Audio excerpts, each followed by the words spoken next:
wimbo ni ule.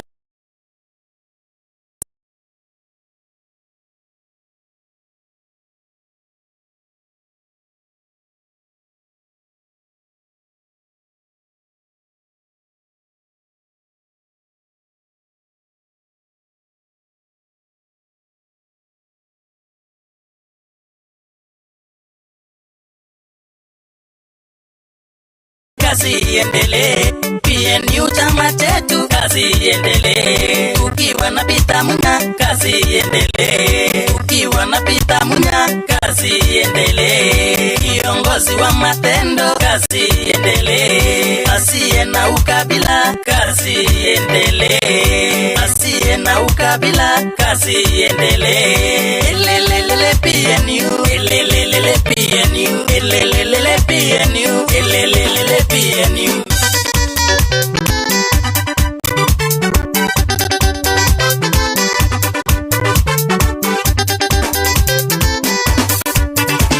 Wamama wazee vijana, PNU chama chetu, kazi iendelee. Wamama wazee vijana, PNU chama chetu, kazi iendelee. Waislamu wa Kristo, PNU chama chetu, kazi iendelee. Waislamu wa Kristo, PNU chama chetu, kazi iendelee. Hata marasta, elelelele PNU, elelelele PNU, elelelele PNU, elelelele PNU. Ni chama chetu wa Kenya, kazi iendelee. PNU chama chetu, kazi iendelee. Ukiwa na pita munya, kazi iendelee. Ukiwa na pita munya, kazi iendelee. Kiongozi wa matendo, kazi iendelee. Asiye na ukabila, kazi iendelee. Asiye na ukabila, kazi iendelee. Elelelele PNU, elelelele PNU, elelelele PNU, elelelele PNU. PNU! PNU! Keremi wa keyboard, kazi iendelee. Neema Production. Asanteni sana.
Wa keyboard,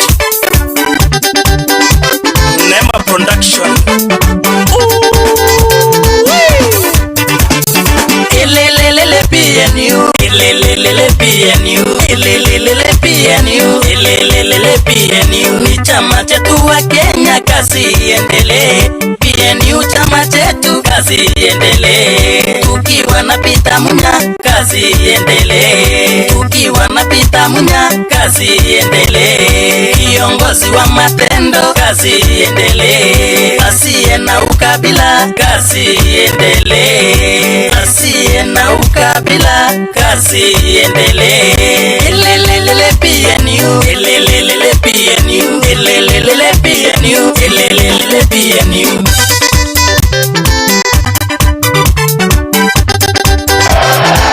PNU! PNU! Kazi iendelee. Asanteni sana.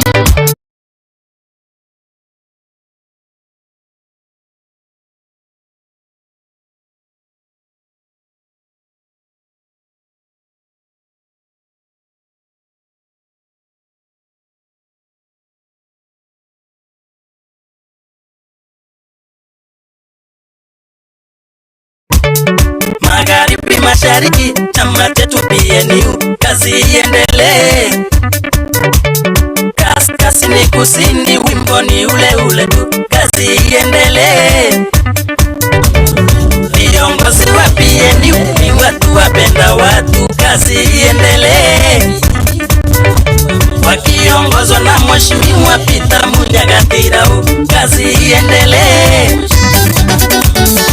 Elelelele PNU, elelelele PNU, elelelele PNU, elelelele PNU, ni chama chetu wa Kenya, kazi iendelee. PNU chama chetu, kazi iendelee. Ukiwa na Peter Munya, kazi iendelee. Ukiwa na Peter Munya, kazi iendelee. Kiongozi wa matendo, kazi iendelee. Asiye na ukabila, kazi iendelee. Asiye na ukabila, kazi iendelee. Elelelele PNU, elelelele PNU, elelelele PNU, elelelele PNU.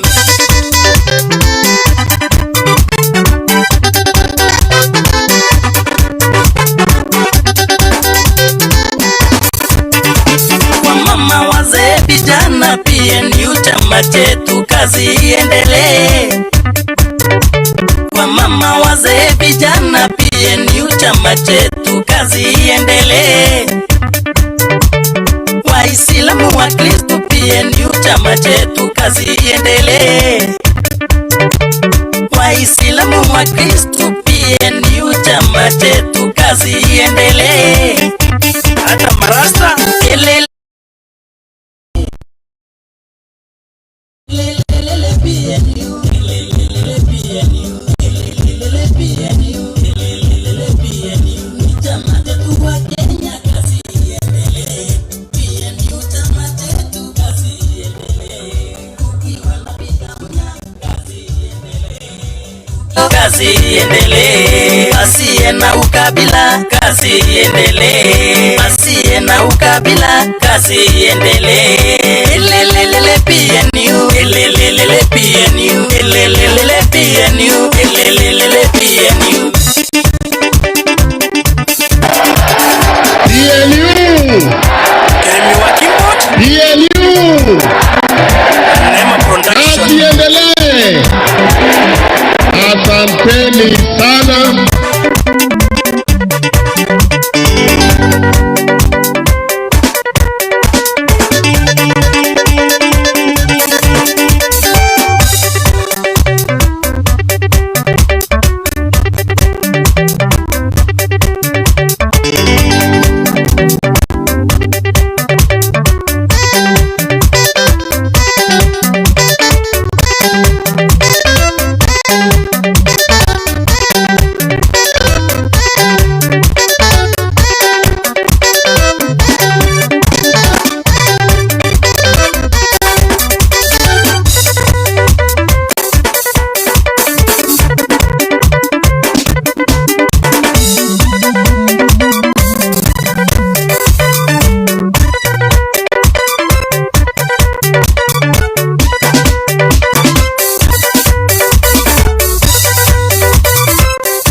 Asanteni sana.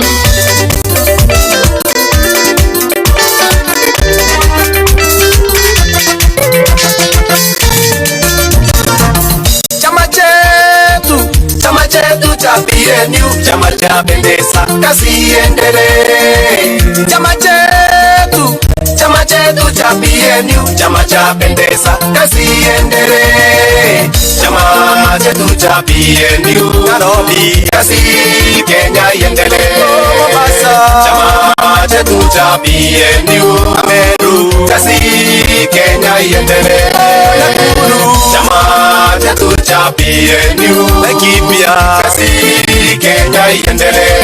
Kisumu, chama chetu cha PNU. Naivasha, kazi Kenya iendelee. na Embu, chama chetu cha PNU. Kaluya, kazi Kenya iendelee. Wakamba, chama chetu cha PNU.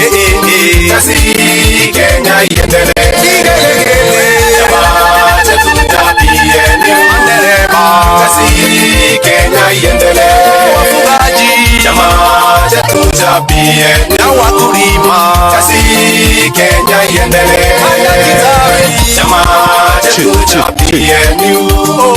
kazi Kenya iendelee.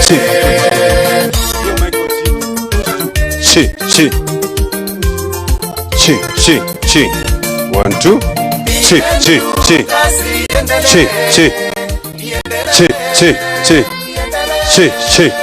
PNU kazi iendelee. kazi iendelee na PNU. PNU kazi iendelee. Iendelee.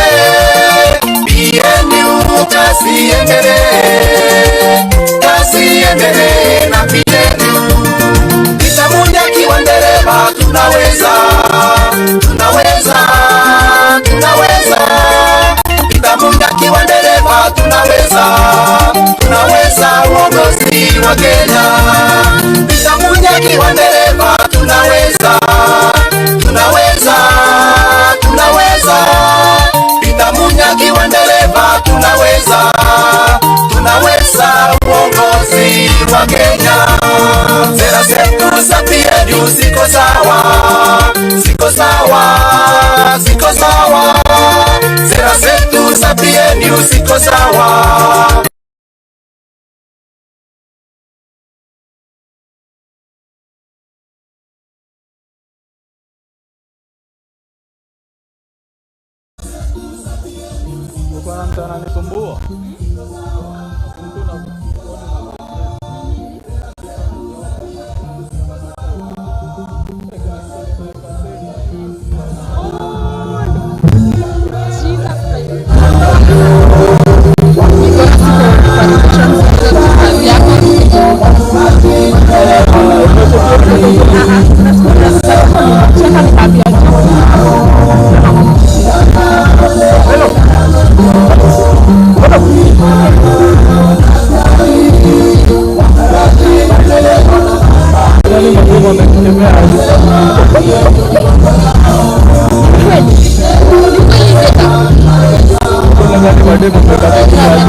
chapendeza, kazi iendelee. Chama chetu cha PNU, chama chapendeza, kazi iendelee.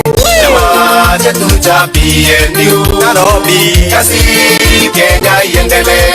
Mombasa, chama chetu cha PNU, Meru, kazi Kenya iendelee. Nakuru, chama chetu cha PNU, Laikipia, kazi Kenya iendelee. Kisumu, chama chetu cha PNU, Naivasha, kazi Kenya iendelee. Embu, chama chetu cha PNU, Luya, kazi Kenya iendelee. Wakamba, chama chetu cha PNU, kazi Kenya iendelee. Kigelegele, chama chetu cha PNU, Madereba, kazi Kenya iendelee. Wafugaji, chama chetu cha PNU, na wakulima, kazi Kenya iendelee. Thank you, DJ. Thank you. When we were in the middle of the launch, tukabarikiwa to have a special guest. Can we all stand up and welcome Baba to the event, tafadhali? Wapi wimbo yetu? DJ. Asante Baba. Wapi amjakaribisha Baba? Wananek. Chama chetu cha PNU, chama chapendeza, kazi iendelee. Chama chetu cha PNU, chama chapendeza, kazi iendelee. Karibishe Baba. Chama chetu cha PNU, Nairobi, kazi Kenya iendelee. Chama chetu cha PNU, Meru, kazi Kenya iendelee. Karibu Baba. Chama chetu cha PNU, Laikipia, kazi Kenya iendelee. Kisumu, chama chetu cha PNU, karibu Baba. kazi Kenya iendelee. Embu, chama chetu cha PNU, Luya, kazi Kenya iendelee. Thank you DJ. Thank you.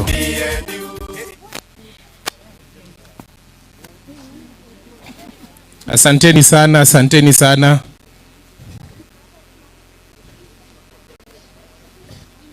Asanteni sana. Thank you. We can all have our seats. Let's have our seats.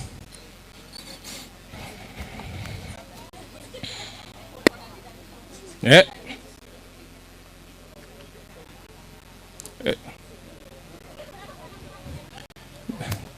Media, let's move to one side kindly. Let's move to one side kindly.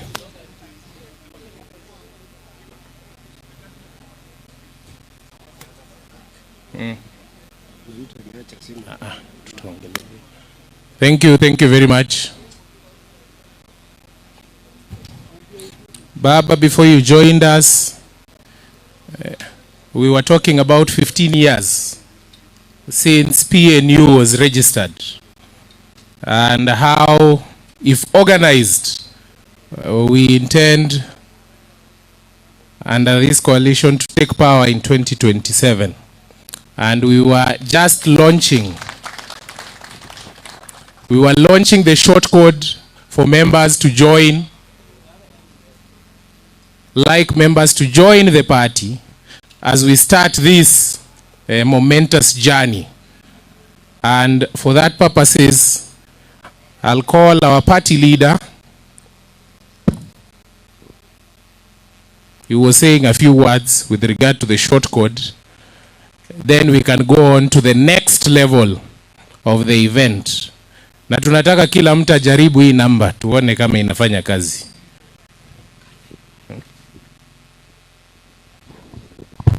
Thank you, Secretary General wa PNU, Wakili Frank Walukwe. Nataka nichukue nafasi hii nikaribishe viongozi wote wa muungano wetu wa Azimio wakiongozwa na Baba Raila Odinga ambaye amehudhuria kikao chetu cha PNU cha siku ya leo. Lakini kabla tufike kwa hotuba, tulikuwa na sherehe ya kuanzisha usajili upya wa members wapya wa chama cha PNU. Tumekuwa hapo miaka mingi, miaka 15 tumekuwa tukifanya recruitment. Chama imeendelea kushika nguvu, lakini watu waendelea kuzaliwa, wengine ni wandogo. Tunataka waelewe, waingie kwa chama hii ya PNU. Na tumesema kwa sababu Kenya imekuwa ya digitali, sio lazima tuwe tunabeba kandi. Tunaweka kandi kwa mfuko, unaenda ukionyesha. Tunataka tuingie, tutumie teknolojia tuweze kufikia kila mtu katika eneo letu lote la taifa. Kwa hivyo leo, siku ya leo, agenda yetu moja muhimu sana ni hiyo launching of our digital registration of members, so that wherever you are in the country you can register and become a member of PNU without having you to travel to any office or to talk to anybody. Because what we need is your heart, where your heart is. If your heart is with our party, join it directly. You don't require any intermediary to become a member of PNU. Kwa hivyo, kwa kifupi, hii ndio short code yetu ya chama, na nataka hata wale wako hapa members tuanze digitali pia tuone kama tutaingia.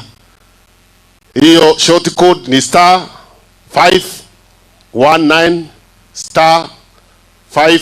*519*58#.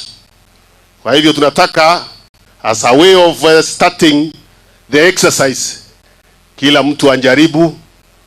Wale wako na masimu mchukue sasa, muanze. Na niko na gift ya yule atakuwa wa kwanza kuingia.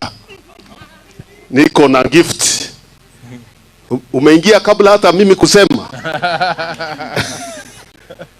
Sasa wale wameingia bila kusema, wacha tuanze upya ndio tuweze kujua yule wa kwanza. Umekata laini kidogo. Sasa tuanze 1 2 3, tuanze kuingia, tujue yule atakuwa wa kwanza kujisajili kama mwanachama wa PNU kwa njia ya kidijitali. Nataka kuona yule wa kwanza kwa njia ya kidijitali. Nataka kuona yule wa kwanza kuwa member. Wengine naona hata hawachukui.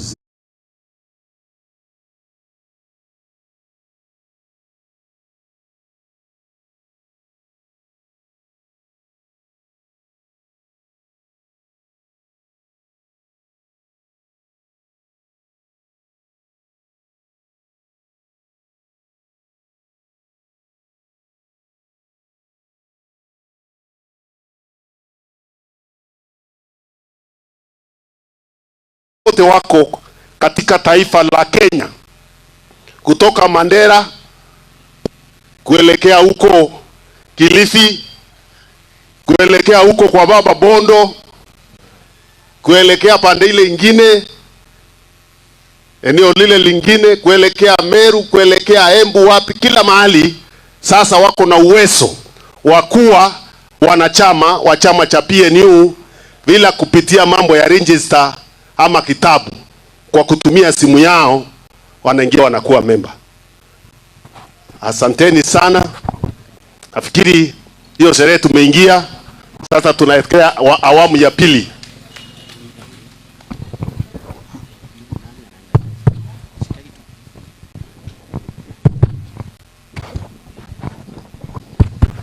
Thank you very much. I hope tumepata wanachama kadhaa. Mtakuja kuchukua gift venye party leader amesema. Sasa awamu ya pili ni sasa celebration yetu ya miaka ngapi? Miaka ngapi? PNU. Kazi iendelee. Haya, naona iko wageni wengi ambao ingekuwa vizuri watusalimie. party leader ndampatia opportunity tena, atasema jinsi ambayo ataita wageni wetu wa leo. Si mmefurahi tuko na wageni? Mmefurahi? Wapi makofi na vigelegele? Asante sana party leader.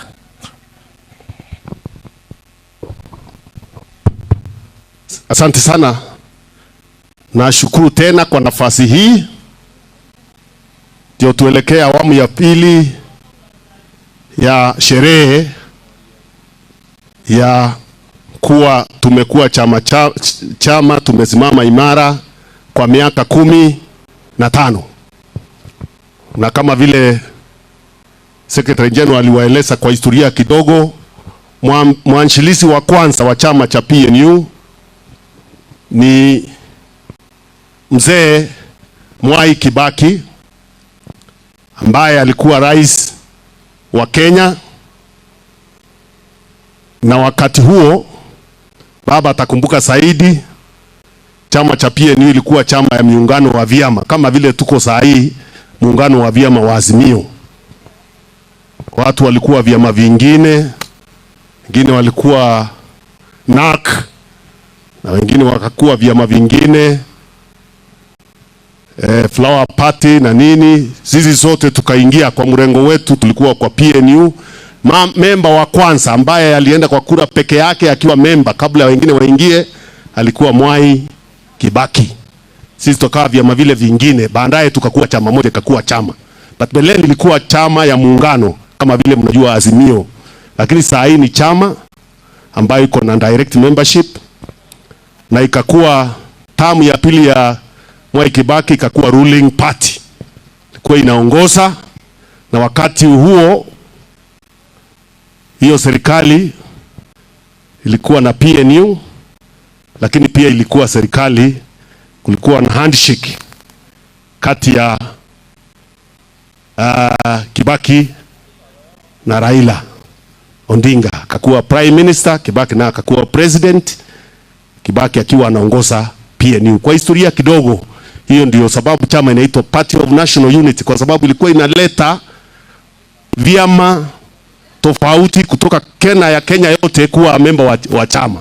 Sitaki kuingia sana, kwa hiyo tutakuwa na mikutano ya kueleza zaidi hiyo kazi, kwa sababu leo ni siku ya kuanza recruitment, na tutaenda kila eneo la Kenya kufungua maofisi na kurecruit members wa chama.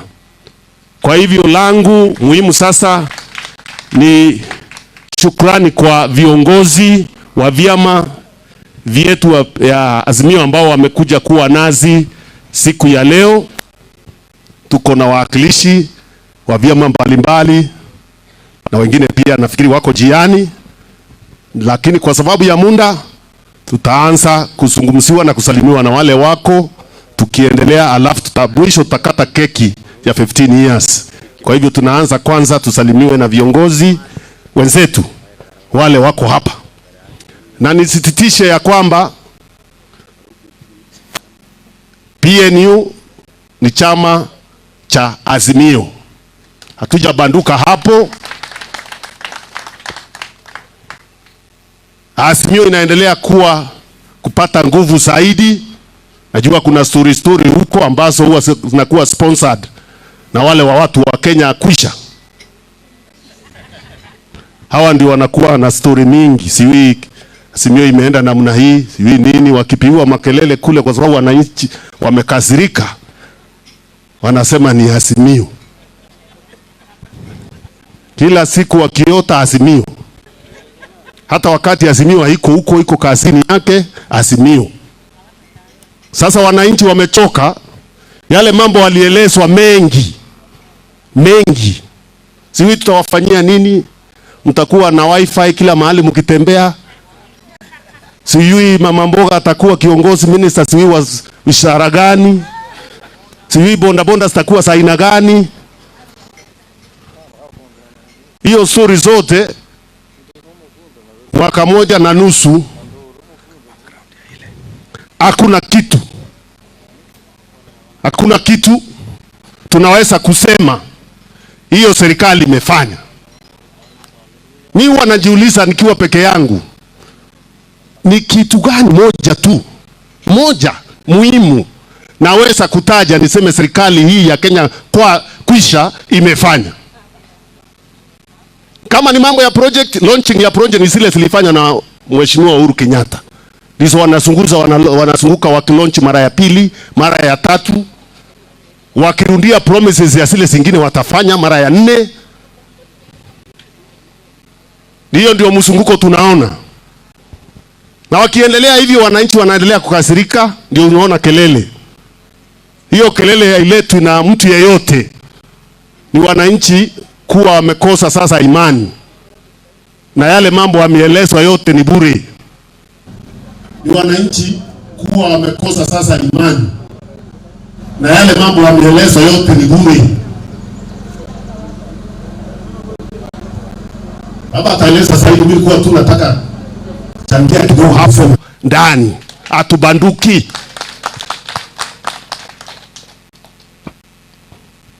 Tunaweza kubanduka namna gani? Tukitazama legacy ya kiongozi wa PNU Mzee Mwai Kibaki, ile kazi alifanya. Kufufua uchumi wa Kenya ulikuwa umekwisha kwa miaka 25 ya Moi. Akaifufua, Kenya ikarudi, uchumi ukarudi, heshima ikarudi, ajira zikaanza kupatikana, tukakuwa na confidence that it can be done. Kazi inaweza fanyika. Sasa tuko kwa mteremko. Tukimaliza hiyo kazi yote, hata ile imechangiwa na Uhuru baada ya Kibaki, hiyo ni mteremko, sasa ni kumalizia. Kwa hivyo sisi lazima tuwe kule, kuko na timu ambayo inataka kubadilisha hiyo. Na hiyo timu nyingine ni Azimio la Umoja, ikiongozwa na baba Raila Odinga. Kwa hivyo nataka niwajulishe viongozi wale wengine tuko nao kwa vyama mbalimbali ambao wamekuja kushikana nazi hapa. Tuko na Mheshimiwa Wanjakoya hia, nani amjui? Dasiri kwa ya introduction. Alafu tuko na Mheshimiwa ndugu yangu wakili Injili wa Malwa hapa. Tuko na pia Mheshimiwa Senator Wambua, kiongozi wa Wiper, na pia ambaye anawakilisha Mheshimiwa Kalonzo Musyoka kwa mkutano wa siku ya leo. Na pia tuko na kiongozi wa Azimio katika mbunge. Mimi sitaki kumuita minority kwa sababu sisi ndio majority huko. Hata tukihesabu members wa Azimio kwa bunge ndio wengi. Sasa hiyo miujiza ya kumfanya yeye minority ndio majority huko, sijui ilitoka wapi, lakini ako hapa Mheshimiwa Ndai na viongozi wengine watafika tukiendelea. Kwa hivyo nataka nianze bila kuchukua wakati mwingi, nimwalike kiongozi wa wale wengi mbunge atuweze kukistart mkutano hii yetu, atueleze kwa ile mambo inakuja. Tunajua kuna mambo inakuja mbaya zaidi kwa bunge, mambo inakuja mbaya zaidi. Mnafikiria mmetozwa ushuru, lakini ile inakuja. Kama unafikiria kuna ushuru umepata, utashangaa ile inakuja. Ni kama wanataka kurudisha ile ilikuwa inaitwa hati tax, matiti tax. Wakati wa ukoloni ilikuwa, sio ati mimi naunda hiyo. Wakati wa ukoloni kulikuwa na hiyo. Ilikuwa hiyo. Nyumba inatozwa ushuru, ng'ombe ushuru, na ukiwa na msichana ushuru. Ilikuwa inaitwa hiyo, naita matiti tax. Ilikuwa hii serikali inazunguka kwa hiyo sasa ikitafuta anything it can get some money, lakini huyu atanyorosha huko. Mpigieni makofi Wandai akizungumza na nyinyi. Asante sana Mheshimiwa Peter Munya, kiongozi wa Azimio, Mheshimiwa Raila Odinga, wanachama wa PNU. Hamjambo? Mimi langu ni kidogo sana. La kwanza kabisa, kwa niaba yangu na kwa niaba ya wabunge wenzangu wa Azimio katika bunge la kitaifa, tumekuja ili tujiunge nanyi katika hii hafla ya kusherekea miaka 15 ya chama cha PNU na vile vile kuanzisha usajili wa wanachama kwa njia ya dijitali. PNU, as you all know, is a party with a rich history. For some of us who belong to ODM, we remember with nostalgia the coalition government that was formed between PNU and the ODM, between President Mwai Kibaki and Prime Minister Raila Odinga. That is one government in the post-multi-party Kenya that one can say left a mark. That is one government that for sure we can say moved this country from point A to point B. And therefore we are very proud to be associated with PNU. Especially today as you celebrate your 15 years of existence and as you launch your membership drive.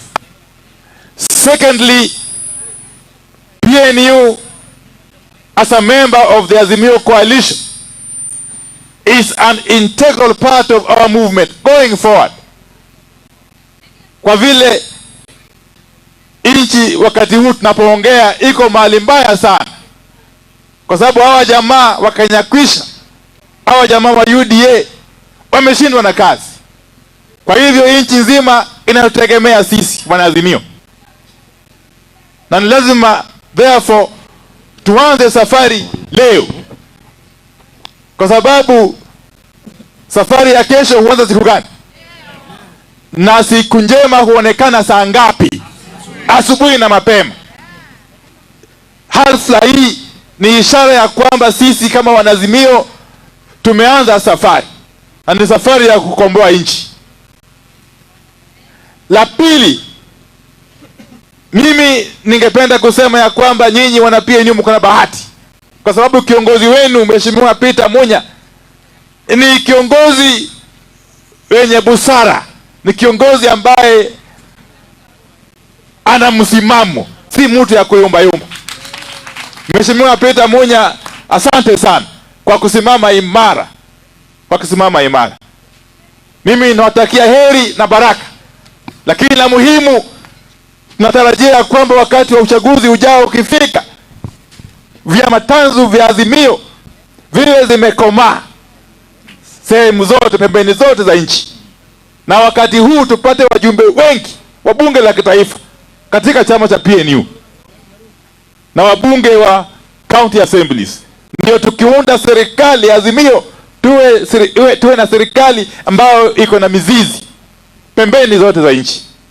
Asanteni sana na Mwenyezi Mungu awabariki. Thank you very much. God bless. Pigieni Wandai makofi. Hiyo ni kiongozi yako na usemi vizuri sana huko kwa bunge, na tutategemea yeye kwa vita ile inaendelea kuhakikisha Wakenya wajamalizwa na ushuru wa pesa ambayo hatujui inaenda kufanya nini. Sasa nataka nimwalike kiongozi mwingine shupavu ambaye anatetemesha dunia huku, na si mwingine ni Profesa Wanjakoya, one of the most educated Kenyans. Na mwimbie kawimbo hiyo asikie vizuri, naona ana chama chetu cha PNU, chama cha pendeza, kazi iendelee. Chama chetu cha PNU. Asante.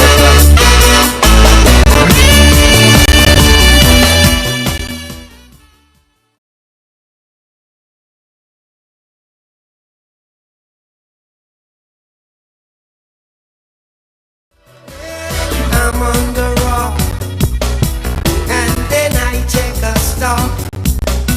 I had to run like a fugitive. Asante. DJ. Najua nikimuona baba mimi huwa nachangamuka. Sijui ni kitu gani nilipata kwa baba. Mheshimiwa Munya, sijui nitaku-describe namna gani. One of the most honest, trusted, semeni honest, trusted, and direct. He speaks his mind.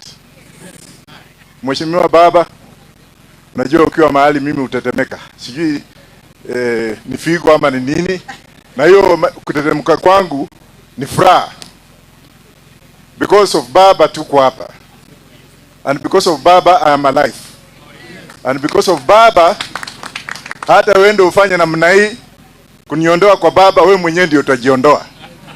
Mheshimiwa Eugene Wamalwa, Mheshimiwa pia Wandai, Mheshimiwa wa Kitui, nimekula kwako, najua vile uko na mrembo kanatengeneza chakula mzuri. Ningependa kusema hivi. Kwanza ningetaka kumshukuru Baba na ningetaka kukosoa pia, sio Baba. Na ningetaka kumuonya Mheshimiwa Munya kwamba ukienda Bungoma tafuta Eugene. Ukienda Bungoma tafuta Baba. Ukienda Bungoma tafuta Wajakoya. Manake kule kuna mkatili fulani kule, sitataja jina yake, ambaye kazi yake ni kungojea wale wanasiasa wenzake.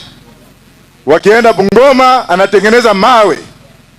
Na hiyo mawe anatoka wapi? Uganda. Na anatengeneza watu na visu kwenda kupiga wengine na kuangamiza kule Bungoma.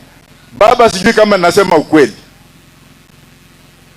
Bwana Munya, ukienda huko Mheshimiwa, chunga, there is a politician from Bungoma County. A man who can never be elected apart from fear, causing fear among people. A man who has put other people's lives at stake because he wants to please Ruto. Let me bring it out clearly that we are aware of him, and we are also going to warn him.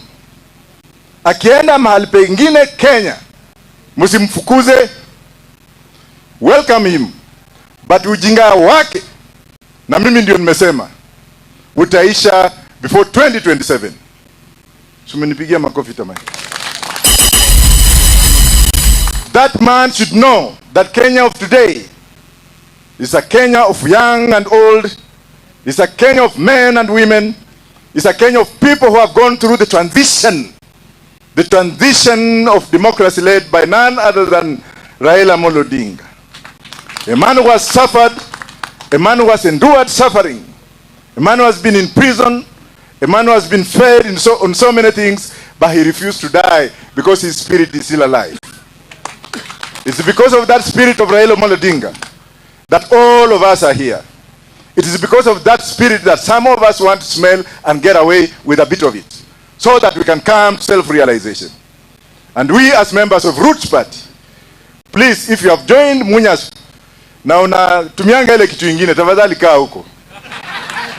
Tutakuhitaji huko, maana najua hata kwa kina Munya kule, wakati nilikuwa natangaza kuwa rais, nilikuwa nataka kuwapelekea kiwanja hapo Isiolo, ndio sasa tukimea ile ingine na hii ingine tunatoa hapo tukipeleka huko nje. Lakini Baba atakamilisha hiyo, because Baba aliniambia akichukua ataweka kitu ingine hapo Isiolo. Surely Baba, I want to ask you openly, notoriously, and in front of everybody, kwamba watu wa Isiolo or Isiolo County, Isiolo should be made the capital city of Kenya. Nimesema ama sijasema? Na Nairobi should remain an industrial city.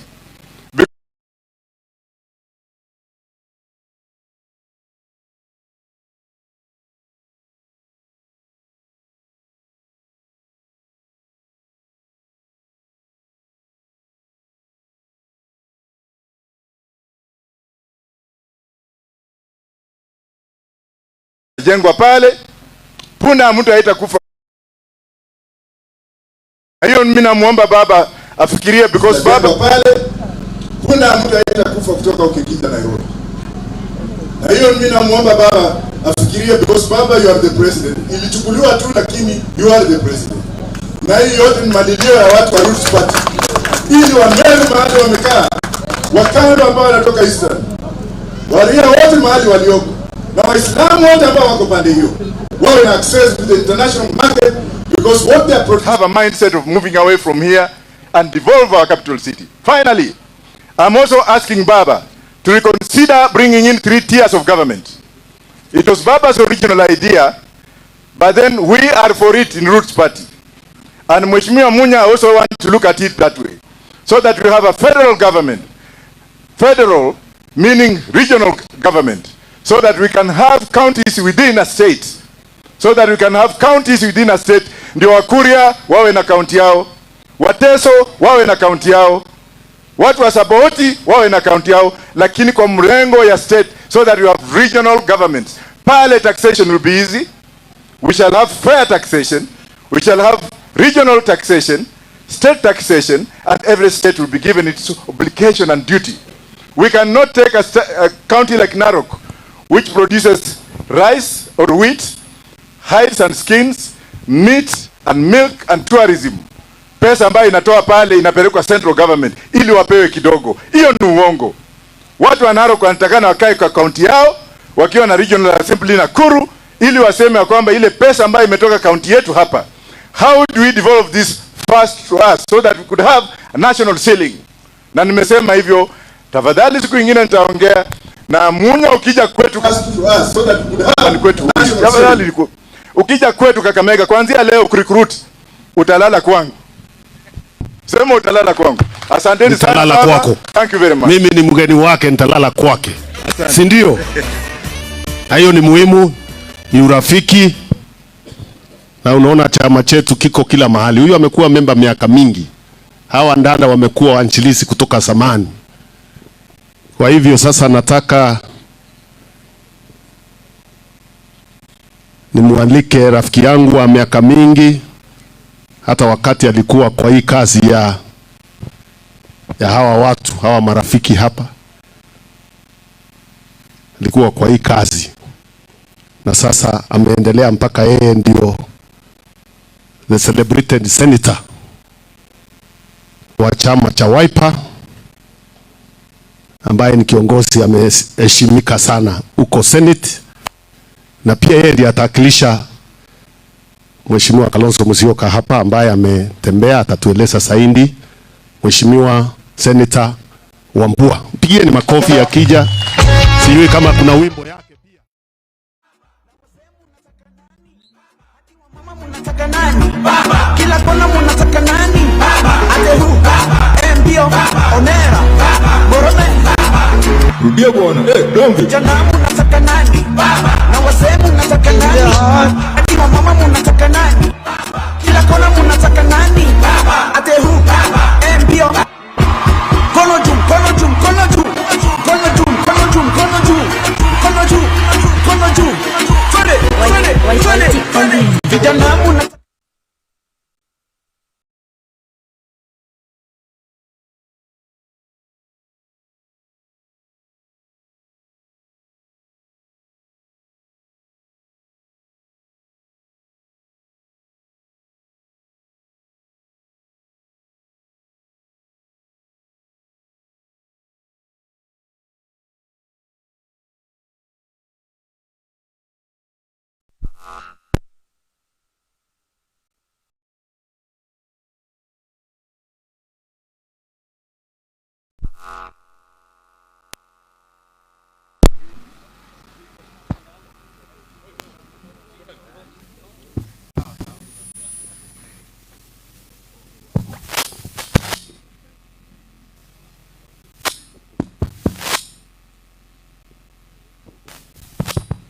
Thank you. Asante sana. Kupitia kwa kiongozi wetu wa Azimio One Kenya Alliance, the Right Honorable Engineer Raila Odinga, party leader wa chama cha PNU, my brother, my friend, Waziri Peter Munya, na viongozi wa Azimio ambao umefika hapa siku ya leo, the National Executive Council of PNU. Nataka niwasalimie mchana wa leo. PNU, kazi iendelee, kazi iendelee. Asante sana. So sisi tumekuja hapa siku ya leo kwa mwaliko wa party leader wenyu kuja kusimama na nyinyi kwa hafla ya leo as you launch the digital registration of membership across the country, and as you also celebrate 15 years of your existence.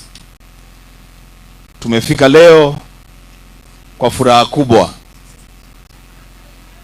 Nakuja leo kwa furaha kubwa kwa sababu sisi kama wanaazimio tukiona an affiliate member of Azimio moving in the right direction, tunajua coalition iko imara. Nimefika hapa leo kama mwakilishi wa party leader wa chama cha Wiper, His Excellency Dr. Stephen Kalonzo Musyoka. Amenituma nikuje mwakilishe leo kwa sababu ameenda safari kidogo, na akasema leo lazima nikae hapa, nikae na nyinyi katika ya hafla yenu. Akasema nikifika nilete salamu zake. Mmezipokea? Asante sana. Ya pili, niseme mimi nitakuwa na maneno matatu ambayo nitasema alafu nikae. Ya kwanza ni kuwakumbusha vijana wa PNU, kama mngesikiza ingekuwa mzuri sana. Kama ungesikiza ingekuwa mzuri sana. Because the things I'm saying about your party are very important. Hiki chama cha PNU kwa historia ya siasa za Kenya, it has made history as a party that was formed only 3 months into an election and formed government. Kama unakumbuka vizuri, PNU ilitengenezwa around September of 2007. Just a few months, a few days, a few weeks into the December elections. Na vile kiongozi wetu amesema wakati ule, between September 2007 and January 2008, the only member of PNU was one President Emilio Stanley Kibaki. Wengine walikuwa ni affiliate members kama vyama, Ford Kenya, Ford People, KANU, DP. They were affiliate members of PNU. Then after 2008, the party was registered, it grew. Na msisahau historia. Nilikuwa naambia kiongozi wenu, msisahau historia. Uhusiano wa PNU and Wiper as political parties dates back to the registration of PNU. If you remember, in January 2008, after the disputed presidential elections results, it was Wiper that joined PNU to stabilize Kibaki's government.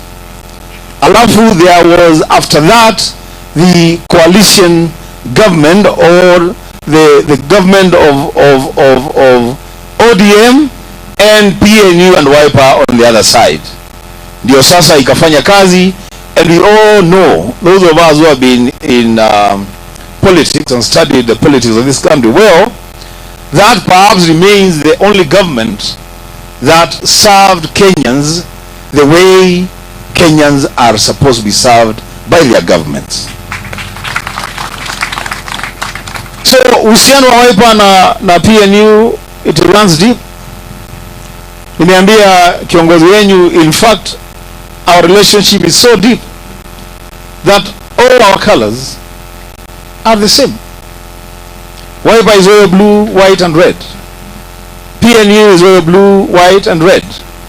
So we are one and the same people. The second thing that I wanted to say, sisi kama wana Wiper, we strongly believe that the salvation of this country in the leadership lies within Azimio. Outside Azimio, hakuna maisha. Outside Azimio is Kenya kwanza, na ni shida ambayo tuko nayo sasa. Kwa hiyo sisi tunataka tuone PNU beyond this registration party leader. We want to see a strong PNU. We want to see a very strong ODM. We want to see a very strong Roots party. We want to see a very strong DAPK party. We want to see a very strong Jubilee party, because as a coalition we are as strong as our weakest affiliate party. Sisi wale ambao tunasoma Biblia, nikienda kumaliza, najua Mungu alifika mahali, Yesu alifika mahali alipokuwa na paa kwenda juu mbinguni, akaambia wanafunzi wake, sasa mimi nimewaacha huku, lakini sasa waacha kama watoto yatima. Nikishafika kule kwa Baba, nitawatumia Roho Mtakatifu, atawaongoza kwa maneno yenu, na akifika muanze kueneza injili. And begin in Jerusalem. Mukitoka Jerusalem mwende Judea, mukitoka Judea mwende Samaria, and the rest of the world. Sasa mimi nataka kusema hivi siku ya leo, kwa sababu nyinyi mmeanza kujisajili kidijitali, na hiyo kitu imeanza Kenya mzima. Sasa mimi party leader wa PNU, kwa sababu PNU iko na Jerusalem yake, mimi nataka PNU pale Jerusalem muende mshike Jerusalem ikuwe strong na imara kabisa. Because mkishika Jerusalem ikuwe imara, Azimio iko imara Jerusalem, si ndio? Mkitoka hapo Jerusalem mwingie hapo Judea, sawa sawa, hiyo mshike ikuwe sawa sawa. Azimio, that Baba, that is the only way that Azimio is going to win the next election with a landslide. We strengthen our political basis across the country, and we should be very careful about something called friendly fire, because friendly fire is fire and it kills. Sindio? Ukipigwa risasi hata kama ni ya ndugu yako ama ni ya mama yako, ikikupiga utafanya nini? Utakufa. We must be very careful about friendly fire. Tuhakikisha kwamba kama PNU it has a base in a region, sisi wote wanaazimio tunaenda pale kwa base ya PNU, we protect that base for Azimio, na tunajua mwenye kutushikilia pale ni PNU. Tukienda mahali nyingine to strengthen our parties across the country. That way hawa watu tutawapungia pumzi na tutawatoa mapema. Ya mwisho, hii serikali ambayo inaongoza Kenya yetu siku ya leo, Baba, nimesoma news this morning, nimeona inflation in January has actually jumped to 6.9, almost 7%. That means that the cost of living, the value of our currency, the cost of doing business in this country is becoming a lot more difficult by the day.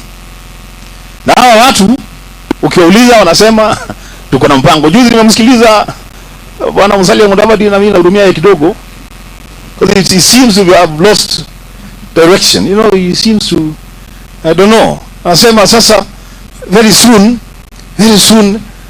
mtaona mabadiliko very soon. Sasa hii mabadiliko ilianza August last year mpaka saa hii very soon mabadiliko itakuja. Hiyo itafika kweli? Hakuna mabadiliko itafika. Sisi sasa, ukweli wa Mungu wa Kenya, and I say this with confidence, ukweli wa Mungu ni kwamba Kenyans now ni lazima tuvumilie kukua wa Kenya, because under the Ruto administration there is no hope of a better life tomorrow. There isn't. If it was there, we would have seen it. For now we haven't seen anything. Ni shida juu ya shida, lakini Baba, nataka nikushukuru kwa sababu ya kusimama imara kutetea wa Kenya na kutushikanisha sisi wote vyama tanzu vya Azimio, tutembee safari moja. Na mimi kuhakikishie hayo maneno ambayo kiongozi wetu amesema, Peter Munya, our party leader. Baba, I want you to rest assured that any mischief that this government wants to play pale kwa bunge, watatupata kule. We shall stand firm. We shall stand firm and fight for what we believe to be the rights of the Kenyan people. Asanteni sana wana PNU, and God bless you. Thank you very much.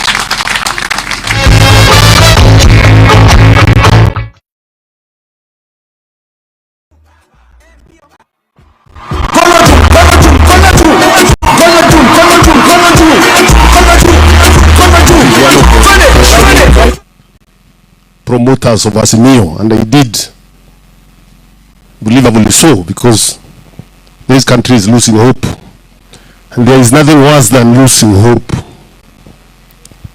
can lose everything else, but when you start losing hope, you can have challenges, many challenges, but as long as you believe you can overcome them, because that is hope. But citizens across the country, especially the young people who are cheated that this government has an agenda for them, those are the ones losing hope very quickly, because they can't see. When they look ahead, they see darkness. And it is not enough when you go to meetings to tell them, keep quiet. Mimi nataka. Mimi nataka. Unataka. Na wao wanataka nini? Umeuliza wanataka nini?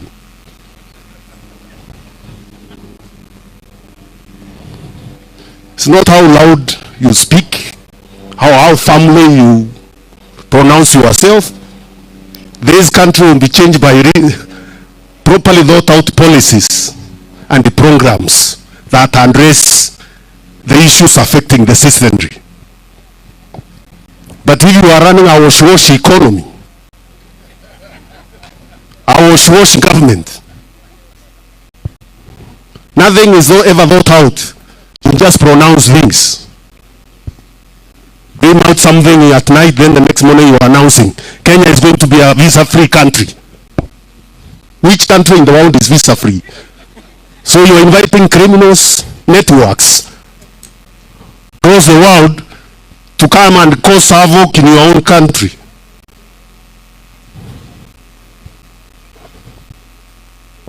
Criminal networks, because there is no way. I mean, international relations is reciprocity. If a country is friendly to you, they give you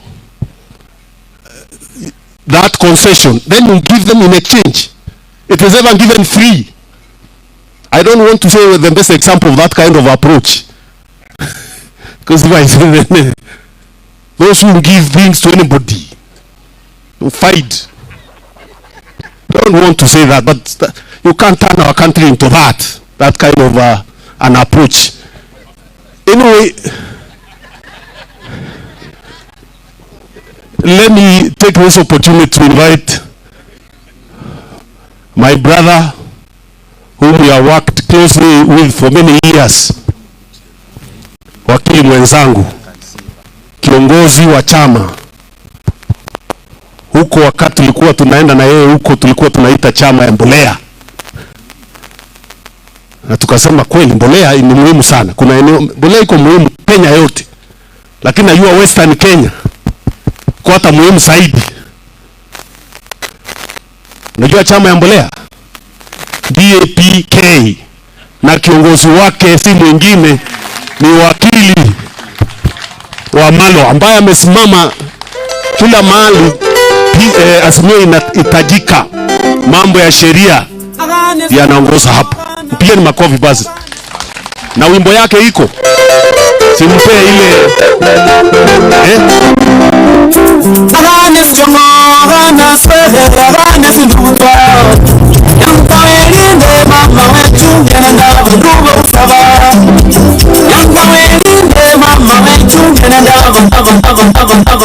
DJ, asante sana.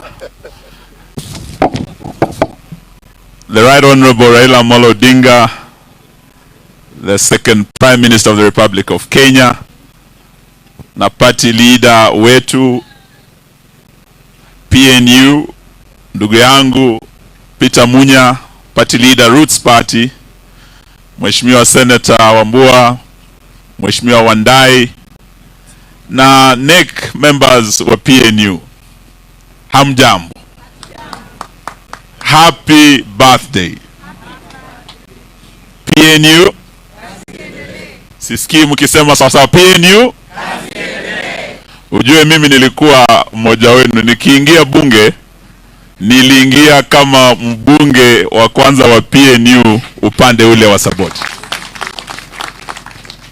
Nikiwa mbunge mara ya kwanza ni kupitia chama cha PNU. So hiki ni chama changu kilinipeleka bungeni. Si nimekuja nyumbani basi. Nikiwa waziri pia mara ya kwanza nilikuwa waziri kupitia chama cha PNU.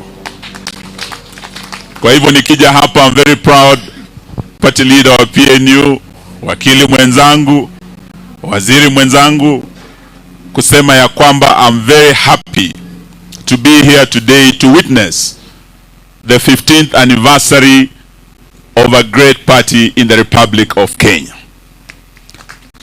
Nami nasema PNU is a great party sababu this is the party of Mwai Kibaki. This is the party that brought free primary education in the Republic of Kenya. This is the party that brought the Vision 2030. This is the party that brought us the new Constitution 2010. This is the party that brought us devolution. Kwa hivyo PNU mkiwa hapa, labda kuna wengine mmekuja juzi, wale tulianzisha PNU, we are very proud to be associated with a party that transformed Kenya na ambayo ilileta mabadiliko kwa maisha ya Wakenya. Kupitia muungano uliokuweko kati ya Rais Mwai Kibaki na Prime Minister Raila Odinga, Kenya saw transformation. Kenya saw some of the best policies ever. Policies that were transformative, that changed the lives of all Kenyans.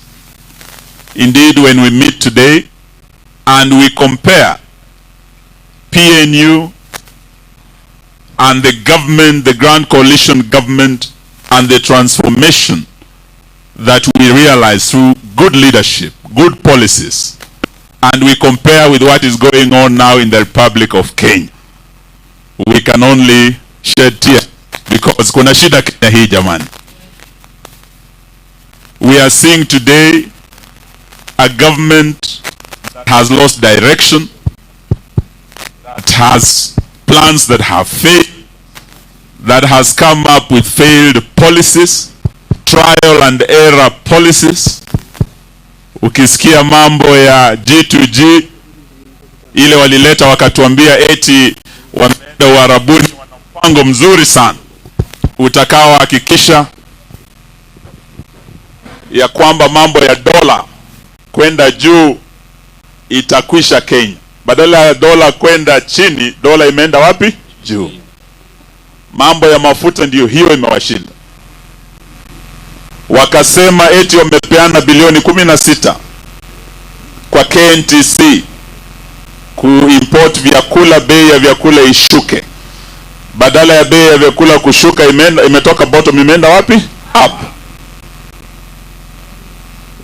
Hawa ndio wamesema sasa mambo ya housing levy, ndio hiyo mahakama imetupilia mbali mpango huo. That plan has failed, and all those who are trying to force that illegal housing levy, tunawaambia kwanza vile mahakama imeamua, we want them to cease deducting money from Kenyans mara moja. In fact, we want to see them refunding Kenyans money that was illegally deducted from their payslip. Hiyo mnaunga mkono? All those are failed policies ambazo ukiangalia zile sera ambazo PNU and the Grand Coalition government ilileta, kuna tofauti kubwa, ni kama usiku na mchana. And there's one good professor in Oxford who once said that science without policy is still science. But policy without research is gambling. What we are seeing today, as my brother Munya has said, roadside declarations, so-called policies that are ill-researched, that are failing day by day, we can say what we have is really gambling with the lives of Kenyans. Kwa hivyo tukija hapa kusherekea PNU, let us also celebrate the greatest achievement PNU ilituletea apart from good policies. PNU brought us national unity. And it is indeed a party of national unity. Under Mwai Kibaki and Raila Odinga, we saw a united nation. We saw leaders who said Kenya is bigger than all of us. And they sought through the handshake to unite the country. These were selfless leaders. What we are seeing now is a total turnaround from what we saw. We have selfish leaders who are dividing the nation into a shareholder and non-shareholder Kenya. When the presidency under Kibaki was a symbol of national unity, the presidency under Ruto and Gachagua has become a symbol of national disunity. And that is why we celebrate the party of national unity that brought unity in the Republic of Kenya. Sitaki niseme mengi, leo ni siku ya kusherekea. Pia ni siku ambayo tuko hapa kama wanaazimio, tukiwa na kiongozi wetu wa Azimio, kuhakikishia wa Kenya ya kwamba we are united and we seek to unite this country.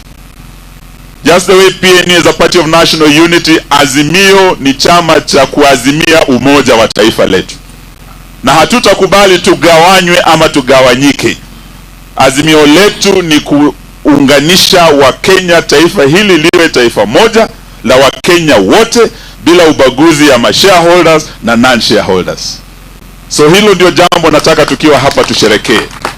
Na tuseme watu wa PNU, we would like to see a stronger PNU. Vile mmelaunch mambo ya registration leo, sisi wana DAP pia tuko tunafanya hiyo registration. Wana ODM wanafanya hivyo.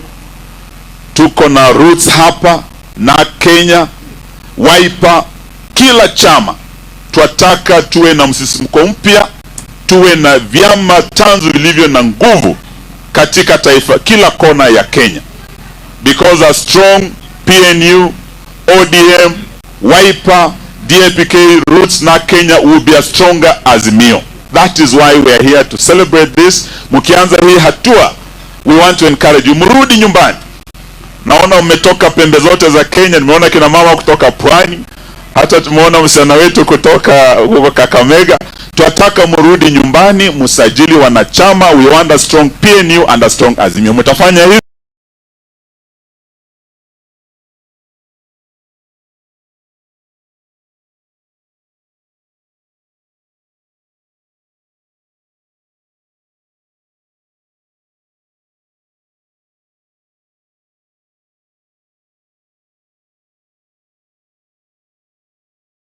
Na nataka nikushukuru sana, tumefanya kazi na wewe. Huyu jamaa akiwa waziri, tukiwa naye na Mheshimiwa Uhuru Kenyatta, yeye alikuwa waziri wa kilimo. Na wakati huo ukiangalia performance ya Bwana Munya, ukikompea na mwenzake pia anatoka Meru, lakini ukiona matokeo ni tofauti kabisa. Huyu jamaa akitoka ofisi ya kilimo, kahawa tulikuwa tunapata shilingi 120 kwa kilo. Kweli si? Hiyo imeanguka sasa, sijui imefika. Ilifika 40. 40. Okay, sawa, lakini huyu jamaa, you have a great leader, a visionary leader, an honest leader in a country where honesty has totally disappeared. Yani tukisema PNU kazi iendelee, badala ya kazi kuendelea, Kenya hii imekuwa ni uongo ndio unafanya nini? Kulaumu ama lawama kwa Uhuru Kenyatta ndio inafanya nini? pia wizi ndio unafanya nini? Sisi bwana Munya, rudisha PNU, tunataka kazi iendelee. We wish you well, my brother. Thank you. Thank you very much. Thank you. Ukozi ujini wa Mbaloa. Pia ni makofi mazuri.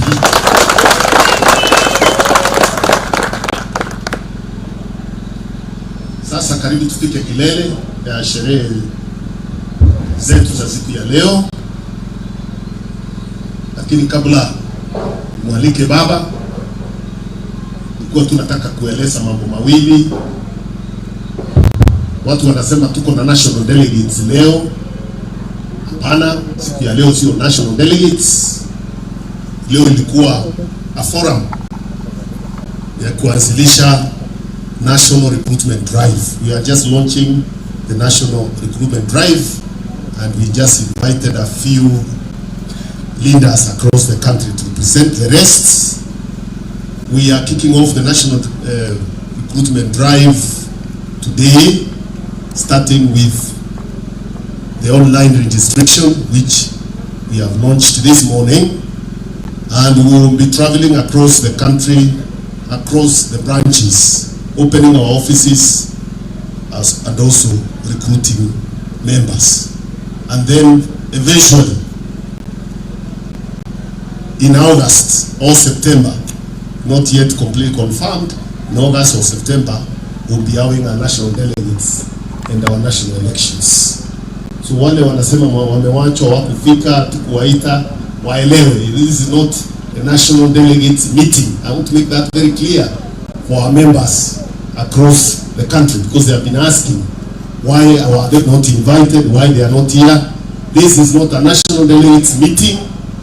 It is a ceremony, a forum to kickstart our national recruitment drive. We are doing this because we think that there is an opportunity. Where there are challenges, there are also opportunities. We are facing serious national challenges in terms of leadership, in terms of poor performance by the current government. But we are also taking it as an opportunity to provide alternative leadership. And PNU is ready for that, working within the ASMIO coalition to provide the leadership that is lacking, to provide alternative, progressive ideas that seem to be missing, so that we can be able to kickstart our economy and move Kenya from where it is stuck. And we are indeed stuck in a big way. We are stuck in a big way. And all indications are there. I don't have to explain. In fact, Kenyans themselves know. In fact, our work is becoming very easy, Baba, because the citizens across the country already know. They have experienced it at the very personal level. They can't afford their basic needs. Food is a challenge. To put food on the table for the very ordinary people in this country is becoming a big problem. Not only in the urban areas, even in the rural areas. Big challenge. Things we are taking for granted, like taking children to school because of the program that you started with Kibaki of making education affordable, gradually reducing the cost of education so that even the poor people in the country can also have the opportunity at life, so that education is not reserved for those who are doing well only. That is what was driving that program of ensuring the poorest Kenyan kid can go to school. All that is being deleted by ill-thought-out policies. I thought I had taken it for granted because some of us also come from very poor background. We are made it to school and became what we are because the society was giving space. There was space, opportunity for poor people to do well as long as they put their own effort. Now this government is closing those opportunities every day.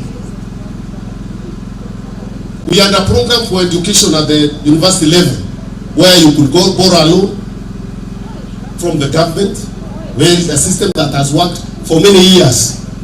You are given loan which you pay later A system that has been working very well, it is now gone. Kuna ingine sijui inaitwa nini, hata ukiuliza ni nini uweze elezwa. Unaweza kuelezwa kweli? Sijui kama unaweza elezwa. Mimi nimekuwa na kutafuta hata kusoma nielewe hiyo system mpya ya kusomesha watoto kwa university gani. It does not make sense because it's not clear. Kuna hiki kitu kingine sasa imekuja inaitwa social health. So I don't know whether it is social or it is health. Is it a social program or is it an health program? Or is it a cone program? It is now expansion of that conmanship that was in National Health Insurance Fund. They had already perfected it using hospitals to steal money. Now they are expanding it. They are saying everybody must pay. Hata kama una pesa utalipa.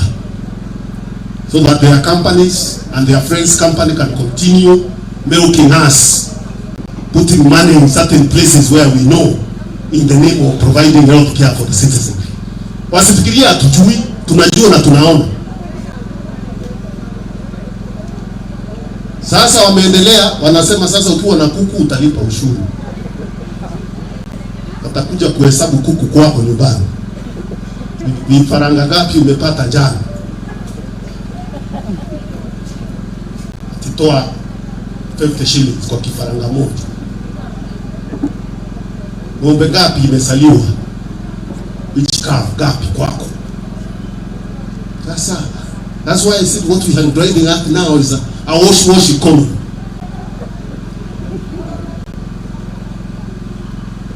Ende kiongozi bwana Wandai, wacha nikueleze.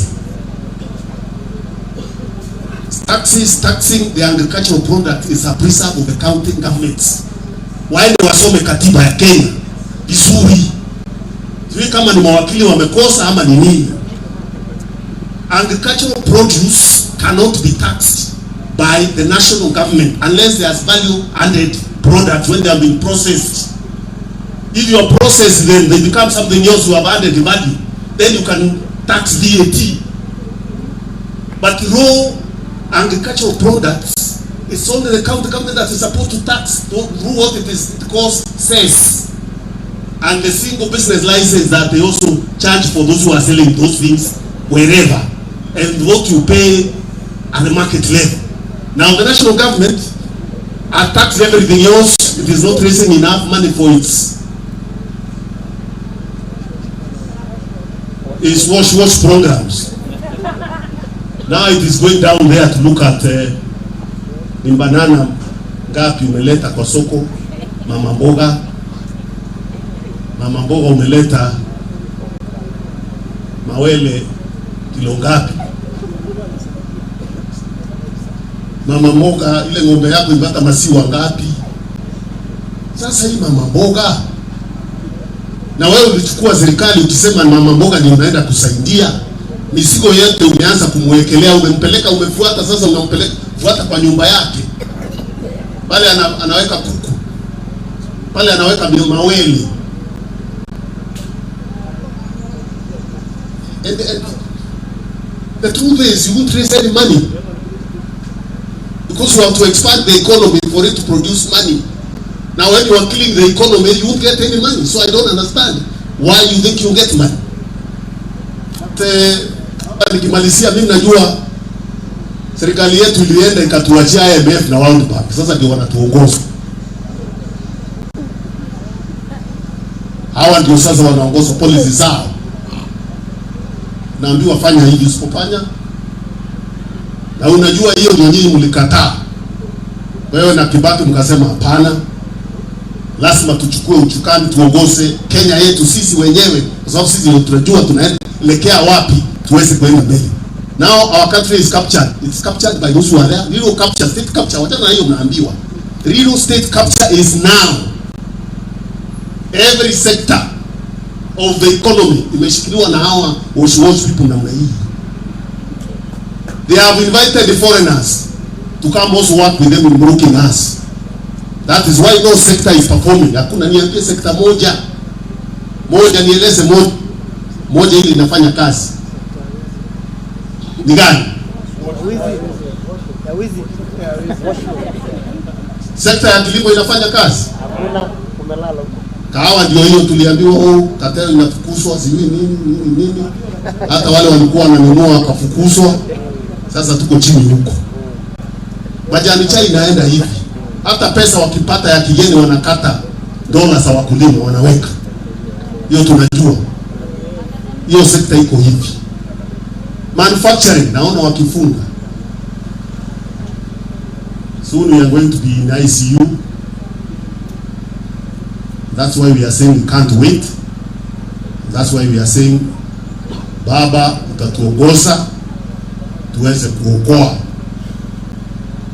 Kenya. Si ile yao ile. Hii sio hiyo yao hiyo. Tuweze kurudisha uchumi wetu pale ilikuwa iko tuweze kuenda mbele. Otherwise tukiendelea hivi sijui tutakuwa namna gani miaka ingine 3. Wangapi wanasema tushikane hivyo tuendelee namna hii? Wangapi wanasema Azimio iendelee kuwa kusimama imara? Wangapi wanasema PNU iendelee kuwa kwa Azimio tukienda mbele? Hatusiwe na wasiwasi na kuwa na agenda ya parokio. Sisi tunatoka huku, sisi hawa natoka wapi? Kutoka huko na mwingine anatoka kule, ndio unapata nini?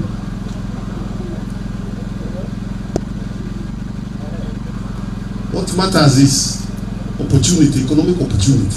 Hata ukitoka mahali ukuwe na mtu wako hapo ambaye anakumaliza na ni unasema ni wako. Kama vile senator wetu alisema, friendly fire kills. So if your brother messes up the economy and you can't teach your children to school, what is the story about engaging your brother? This is nonsense, isn't it?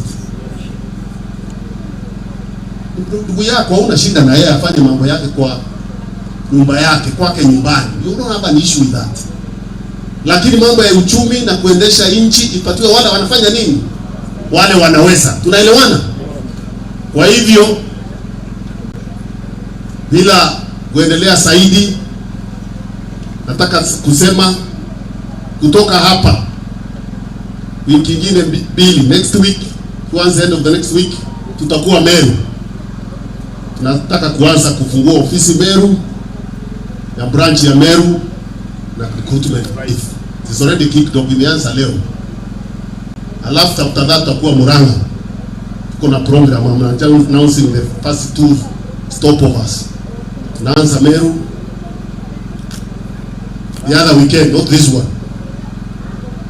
Alafu after that tutakuwa Murang'a. After that to announce other destinations. That's where we are starting. We want to move. Hii shida ya Kenya itangoja sisi tukikaa tukiongea tukipiga gumzo tu. Lazima tuhusike na tuonekane na tugumze na wananchi. Wameanza kuelewa, tuwaeleze zaidi tuweze kwenda mbele. Kwa hivyo nataka sasa kwa heshima kubwa tusimame sisi sote tuweke ile wimbo sijui ni gani ya kumkaribisha baba hapa aweze kutuzungumzia. Hiyo weka hiyo ni Azimio, ndio siweke kwanza basi, ama ingine kama huna hiyo sio lazima.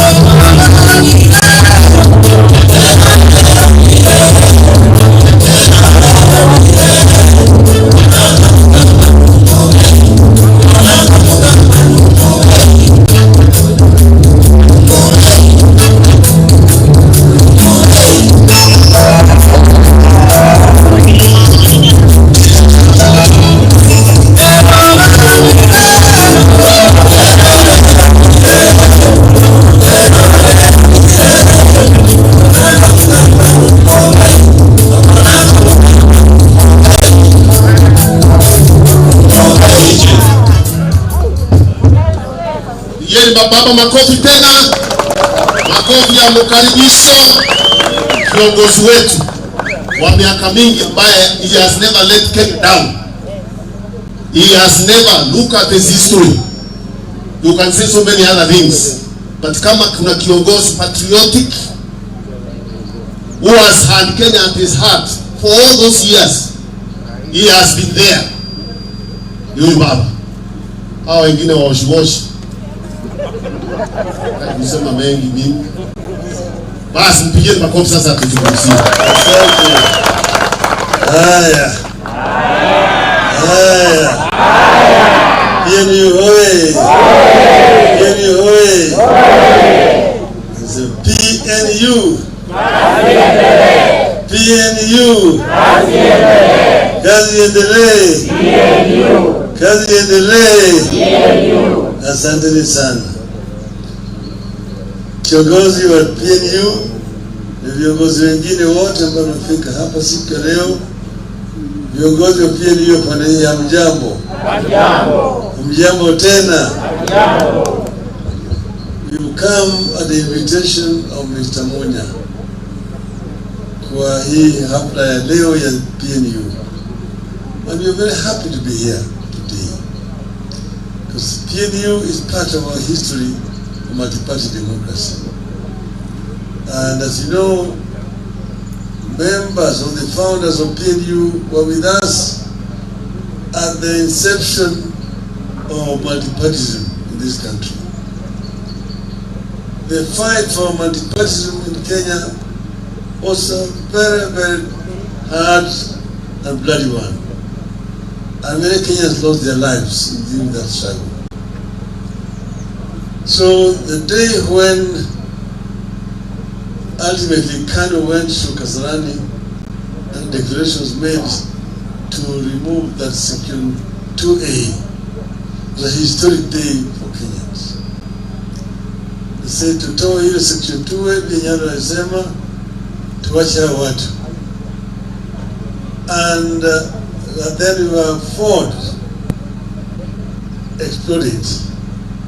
Kenyans were everywhere on the streets. So, after that, parties came up. Since that time, it was first originally only Ford, then came DP, eventually Ford split before the CD, Ford Kenya, and so on and so forth. But then, we moved on, and we ensured when we were writing our new constitution to state in there that Kenya is a multi-party democracy. This was because of the period that Kenyans went through a very bloody dictatorship of single party. And we said never again will Kenyans agree to go back to that kind of situation. So I'm happy to be here when PNU is celebrating 15 years. It reminds me of my late friend, Mwai Kibaki, a great Kenyan by all standards. Mwai Kibaki was a very simple person.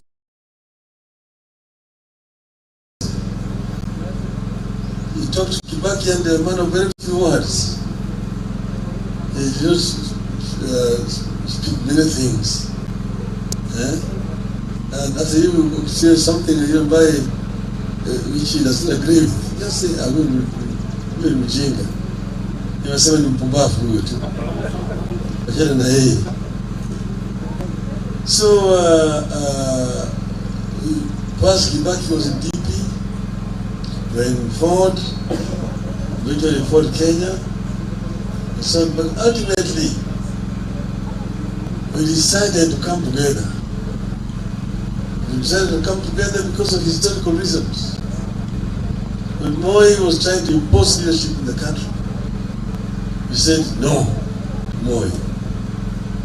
And we met, it took us a long time to come together. Ultimately, we agreed we were going to come together. But the problem was who was going to lead this coalition. Everybody wanted we were 7 of us. We said to ourselves, we're going to Uhuru Park. We want to go there and tell the Kenyans who is the leader. Oh, let's go there today and tell them you're going to come back in 2 weeks and tell who is the candidate. I knew that was not going to work. So when we went back, when we went to Uhuru Park, I had the last word as the leader of the LDP. And I must have the courage to say, no, si Mzee Kibaki anatosha. The whole field went quiet. Kibaki tosha. Kibaki tosha. And that's what the people were waiting for. And after that, NAC came together and brought the people of Kenya together. And we then went to elections and we won the elections. They said in leading international journals and papers, including New York Times and the Times of London, that Kenyans were the most optimistic people in the world at that time. Kenyans believe yote inawezekana. Why? Because they said they were unbogable. They were unbogable. And that was the spirit of NAC. Unfortunately, because Kibaki had suffered the accident, Kibaki was infirm. Some opportunists took charge and created an ideology of split. These are basically the elites around Kibaki. They're the ones who created the blood, the NAC, which ended with the eventual split of NAC. And that is why we had a problem at Bomas again. And then why we ended up with oranges and bananas. And then since we ended up with ODM, PNU. I'm giving you that history to know that PNU and ODM have one common origin. They are children of NAC that we have formed. So I come to you here as the leader of a sister party, ODM and PNU are sisters. Okay? And but there's nothing wrong with party splitting. It's a normal thing. Even if you go to Europe, you have these things. The USA is the same thing. And parties profess different ideologies. But that is the need. That is the what's called the diversity of society that we need. Pluralism. If you go to the UK, you got the Liberal Party, you have the Democratic, you have the Labour Party, you have the Conservative Party. The US, the several political parties, you're going to hear the Republicans and the Democrats, but there are very many other political parties. So we have here in our place, we're going to form a coalition that we call Azimio. Azimio is a coalition of several political parties that have come together. And this is because of our current political history and situation. And Azimio is as strong as its constituent parties are strong. A house cannot be strong without strong pillars. Hiyo hema pale mko hapo haiwezi kusimama kama hakuna hizo milingoti ambayo hizo pembe. So the stronger PNU, stronger Jubilee, stronger Wiper, stronger Mt.Kenya, and stronger ODM, stronger DAP equals to a stronger Azimio. And that's why you've seen ODM launch membership drive.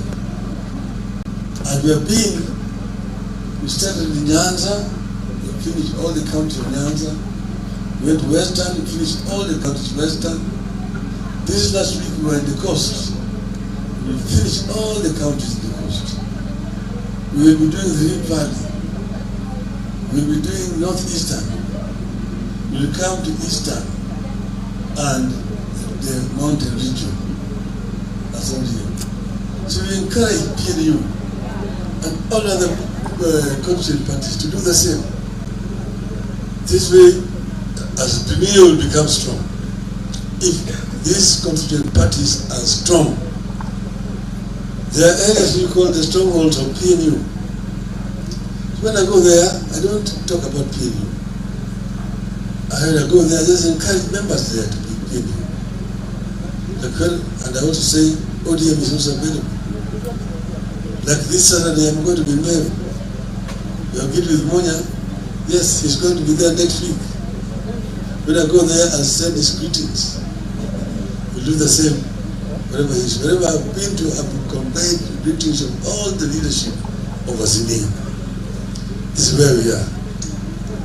But currently, this regime is failing because of poor advice. Because of poor advice. And I want to give them a free advice.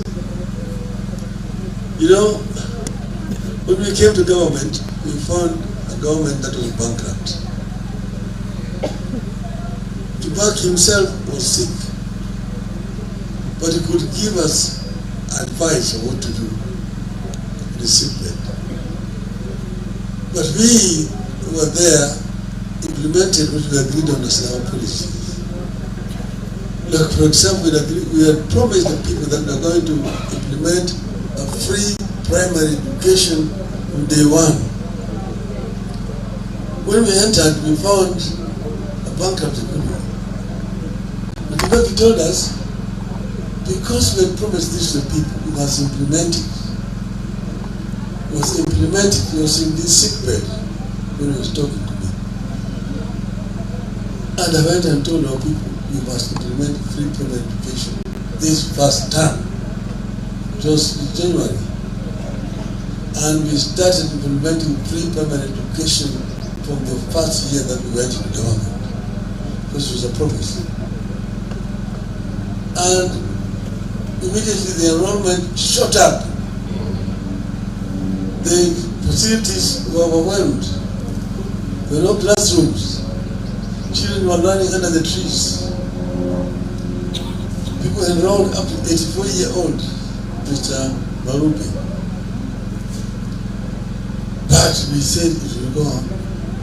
Then some donors began to come up. USAID, DFID, so to come to give us assistance to put up structures, classrooms, and so on and so forth. It was implemented, and eventually it became a true success. The issue of this housing problem that these people are struggling with is not a new thing. It is in our manifesto as Azimio. They didn't have it in their manifesto. They borrow it, but they don't know how to implement it. Us, we knew how to implement it. You see, when I was at the beginning, I was a minister for roads, public works, and housing. Housing was in my docket. Roads was in my docket. Public works, all the public buildings were in my docket. First, I traveled all across the country. I went to all the districts at that time. The first 3 months. I was looking at the status of roads. I was looking at the status of public works and housing generally. I came back and wrote a paper which I presented to the cabinet. And I said that for this government to make an impact that people can see that there's a change in our country, I need more money in my docket. So I want each and every ministry to donate 5% of their budget to that ministry. Some members in the cabinet opposed me, members supported me, and Kibaki supported me. So my ministry was given more money in this program. And that is how we began to go through. Most of the roads in the country were dilapidated. Those have been tarmac, and there were 9,000 kilometers of tarmac roads. Of those 9,000 kilometers, 45% was in deplorable condition, requiring complete recarpeting. But I needed more money to build new roads. So I found that the cost of constructing roads was 5 million shillings per kilometer, a standard 5-meter gauge road. I sat with my engineers down and we went to nuts and bolts. What is it that is required to turn a 1 kilometer of road? As an engineer, now I'm talking with an engineer.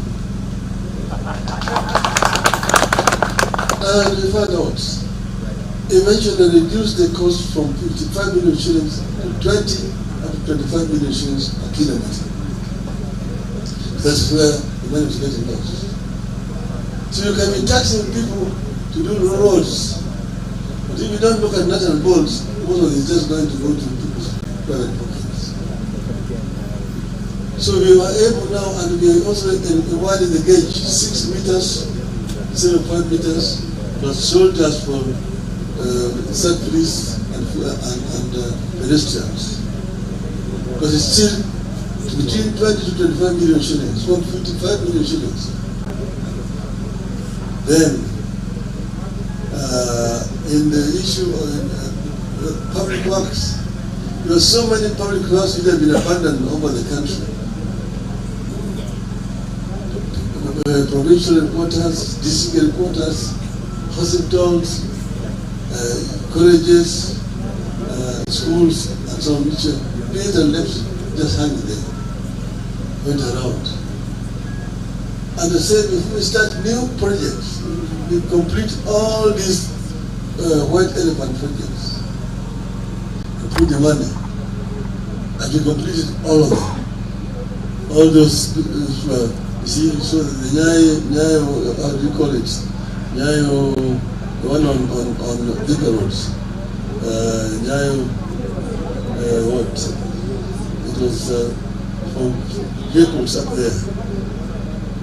And then we had provincial headquarters in Kisumu, there was one in Mbali, in Vihiga, there was one in Chicago, there's all over the place, and hospitals. But the housing, affordable housing thing, was an issue. I went to Malaysia, I went to Singapore, I went to Korea, and saw what they had done in what you call this affordable housing scheme there. I came back here and revised the housing policy, how to roll out this housing program. And the day I presented it in Parliament, and it was approved in Parliament, because I found a very old housing policy which had been in place since 1966. The day it was approved, there was a cabinet reshuffle, and the house was removed from my docket. But I continue to push this affordable housing thing. The most successful example is found in South Korea, done by General Park Chung-hee. And it is founded on basic fundamental human rights of people. If you go there, we have put them in our constitution. It is also in the ODM manifesto. 1, the right to life. Every Kenyan has a right to life. Number 2, the right to food. Each and every Kenyan has a right to food. 3, right to shelter. Each and every Kenyan has a right to shelter. Nobody should sleep on the streets. 4, right to health. Every Kenyan has a right to health and Medicare. If one is sick, whether they have money or they have no money, they have a right to Medicare. 5, right to education. Every child born in our country has a right to education, even if the parents have no money. From primary, nursery, primary, secondary, up to university. They have right to work and so on and so on. But if you're doing this affordable housing thing, it must be affordable. We came up with this slum upgrading in towns because we found that in Nairobi, 6% of the population here live in slums. And they started with Kibra, which is in my constituency, to do slum upgrading program. And how do you do it? Because it's not a standard thing as one size fits all.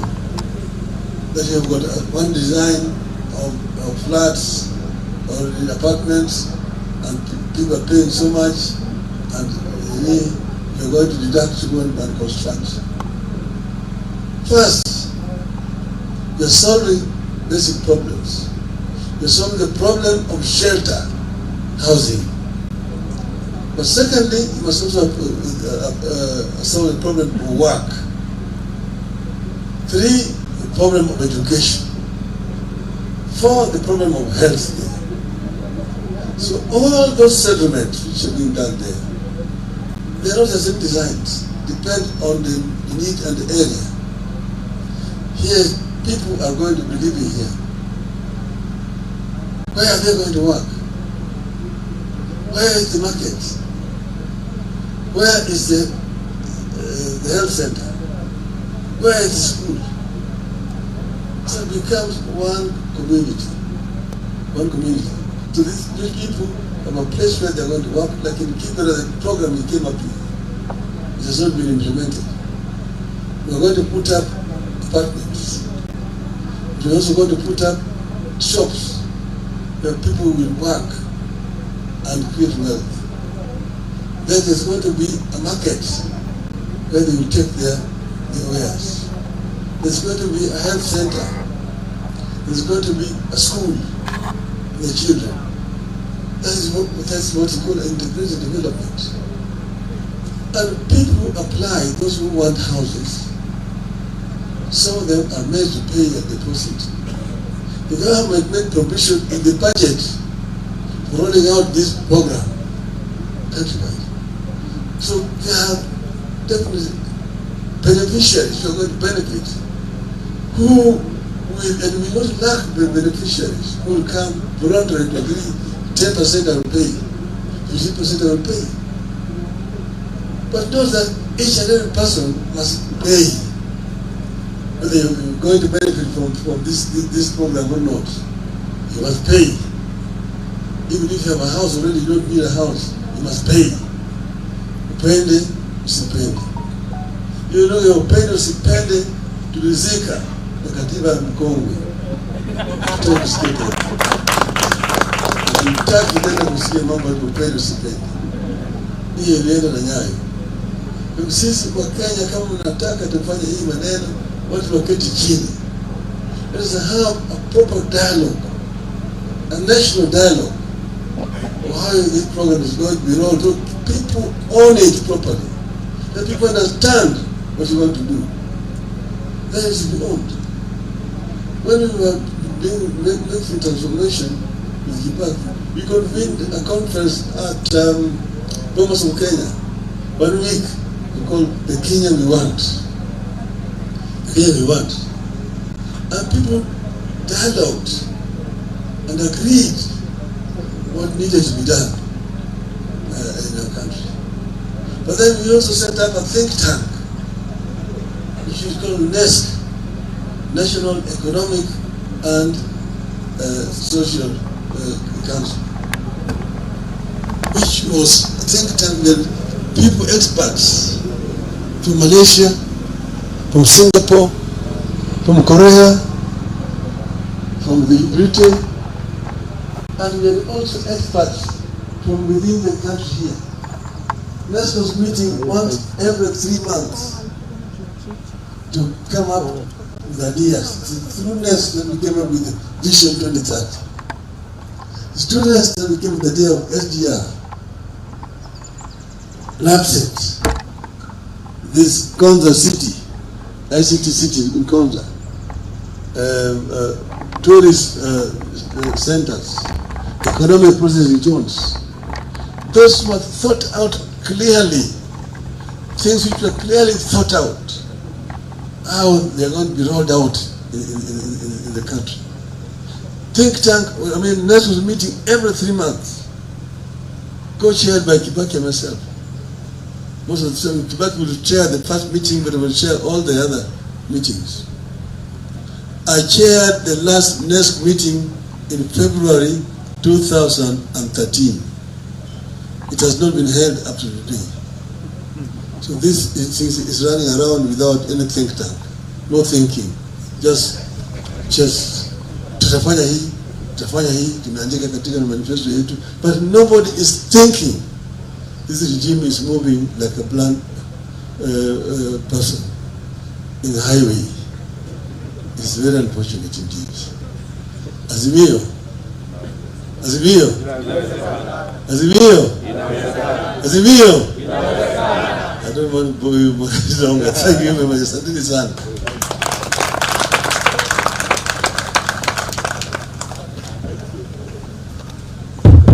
Thank you.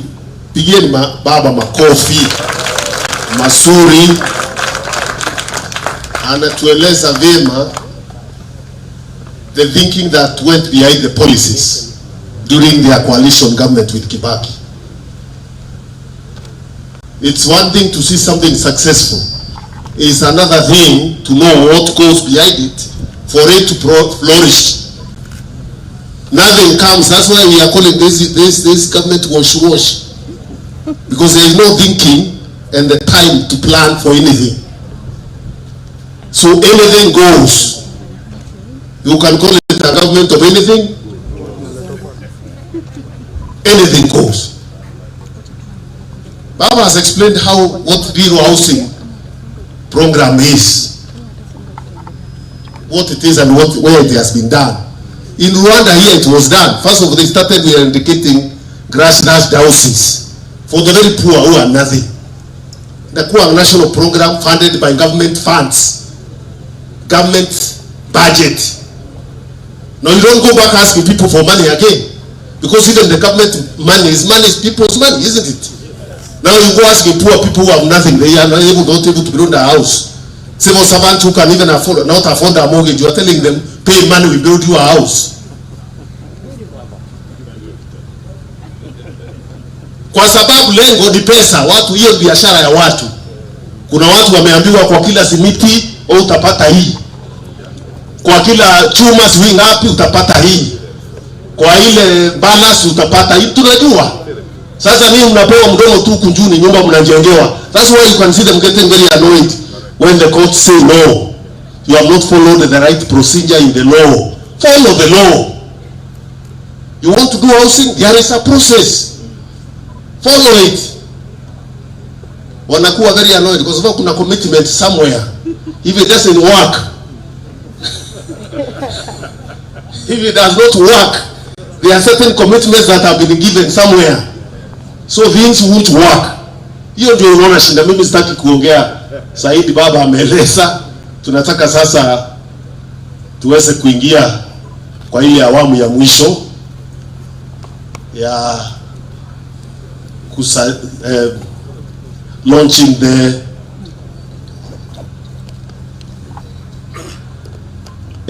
launching ya celebration na ile kukata keki, lakini nilikuwa nataka tu nionyeshe viongozi wapya wale wameingia kwa chama yetu wajulikane tu. Bwana Chege yako wapi? Chege Majusi, so one of our youngest members. Nataka tu aweze kuonekana kiongozi wa vijana, hata si kuzungumza kwa sababu ya time. Sema tu salamu tu. Ningetaka kuwasalimia. Mimi kwa majina ni Joseph Chege Majusi. Baba, nimekuwa kwa ofisi yako na vijana wangu na nikakwambia Azimio tukikaa pamoja, huyu mtu hata kura milioni 1 hawezi pata. Thank you so much, na sitaki kuongea sana kwa sababu ya wakati. Bwana Kiruka kiongozi mwingine chupavu pia anatujoin hapa leo. Salamu tu amurizi official. Asante sana Mheshimiwa Peter Munya. Mheshimiwa Baba, hii safari tumetoka mbali, and I believe hii wakati huyu Zakayo huyu lazima ashuke, na tunasema vizuri, either ashuke ama tukate nini na yako goroko. Thank you very much. Sasa kwa sababu ya muda, kuna viongozi wako hapo, ni kuwaonyesha tu, sio kuzungumza.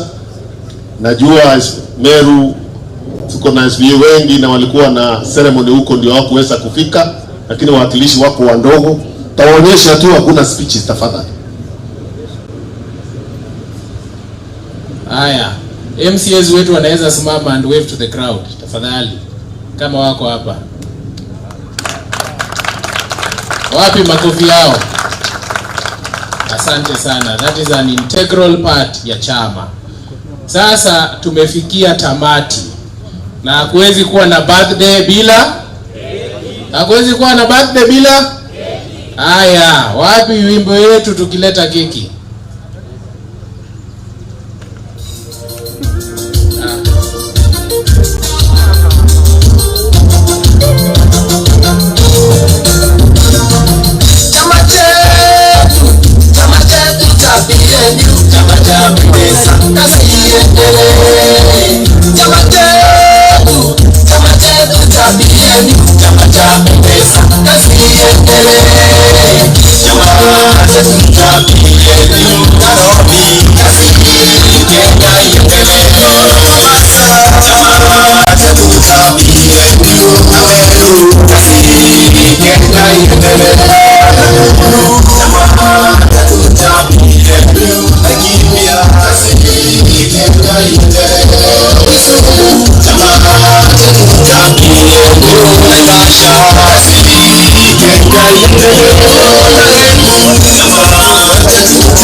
Sasa party leader atatusaidia kukata keki akisaidiwa na kinara wetu Baba, si ndio? Wapi makofi?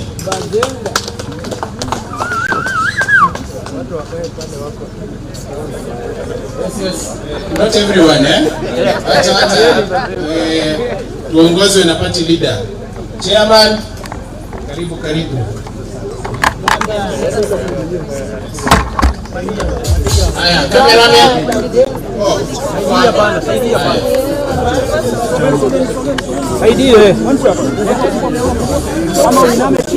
Haya, msifunike.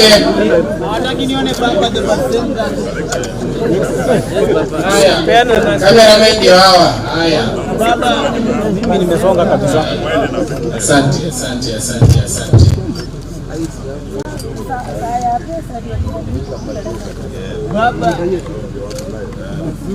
Haya, party leader, unaweza tuongoza kisaidiana na Baba kata keki. 15 years PNU. Kazi endelee. Baba usiogope. Baba usiogope.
wengi.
Propose a toast for us.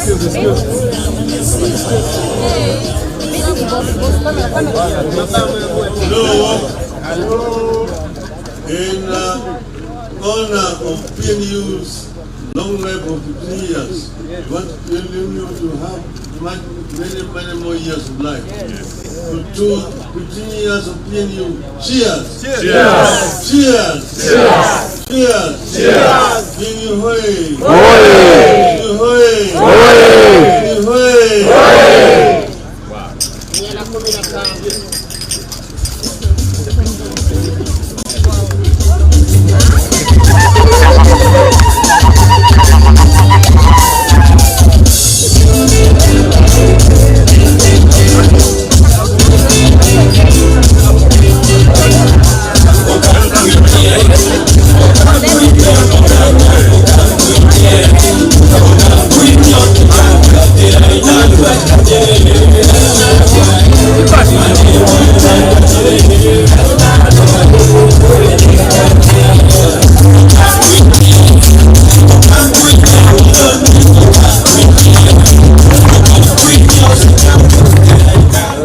Asante sana, tumefanya hiyo sherehe sasa.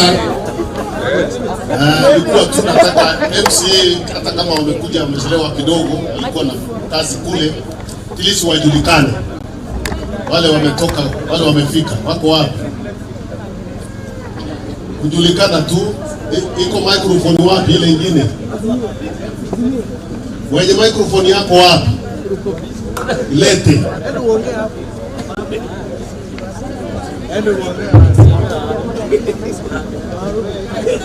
MCA wakuje na moja moja, mseme tujina baba wajue, alafu tuweze kufunga. Najua mlikuwa na mambo mengine huko special cities, hao wanakilisha wale wengine. Tuko na wengi, hata si Meru peke yake, wako kila mahali. Karibu sana. PNU majina ni Julius Kabila NCA Meru County.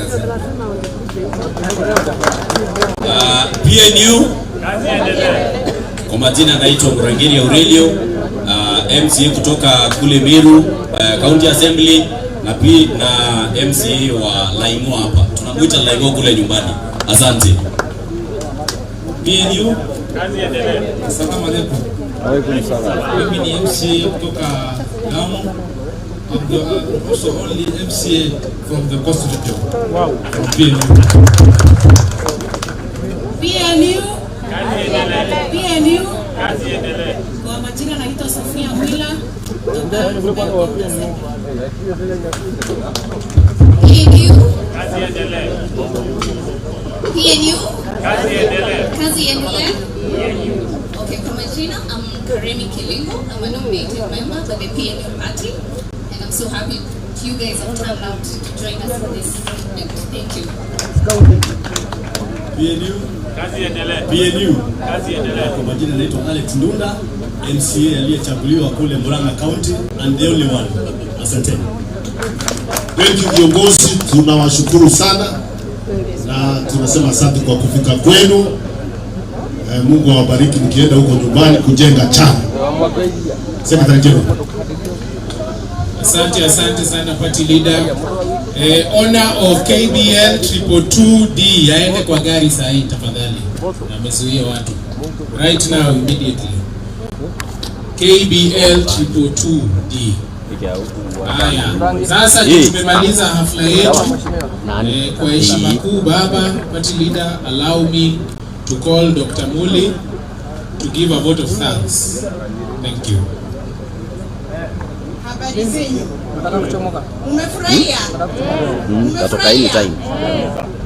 Tunakushukuru sana baba kwa kuhudhuria hafla yetu ya leo. Tumefurahia sana. First, we even want to appreciate our party leader. Thank you for convening these people here today and celebrating the amazing things that we have experienced as a party of national unity. To the other political leaders that are here with us today, we want to appreciate you. Want to appreciate Honorable every member of parliament, every former CS, every sitting member of parliament and other political leaders that are here. We want to appreciate your coming here today. We appreciate political parties that are here with us today, representatives from the various parties, secretary generals and your representatives. Asanteni sana kwa grace our event today. We want to appreciate even the PNU team, the next team. Thank you very much for putting this together. It was such a beautiful and wonderful event. We want to appreciate even you as a guest of PNU today. Jipige makofi. We appreciate each one of you for coming to grace this event with us. And as we are moving on, we know PNU is moving strong. From 15 years, we will be here again to celebrate another milestone. So we thank each one of you. Thank you so much for gracing us with your presence. And even as we come to this event and the end of the event, tunaamini kwamba mmepata code na mtaendelea kuregister on the code that is presented here. And so we are officially closing this meeting today. Na kila mtu anaweza enda at their own pleasure. Asanteni sana. Mtakubali kwanza our honorable members to leave and then the rest of you can follow suit. Oh yes, we started with prayer, we finished with prayer. Okay, tuamkeni na tusimame tuweze kuomba. If you are wearing your cape, your hat, let us just honor God by removing our capes and our hats as we say a word of thanksgiving. Father, we come before your presence this afternoon. We thank you for the wonderful day that we've had. We thank you for this beautiful event that we have had this afternoon. We have celebrated the 15 years of PNU, and even for every person who has graced the event today, the party leader, the Right Honorable Raila Odinga, the party leader of Azimio, and even our party leader of PNU, Honorable Peter Munya, even for gathering all of us. Thank you, Jehovah, even for blessing us. And as we move out of this place, we pray for journey mercies, we pray for protection, and we pray for a covering for each one of us. In Jesus' name we pray. Asanteni na mnaweza ondoka, but kwanza tutakubali wakubwa wetu na leaders, political leaders.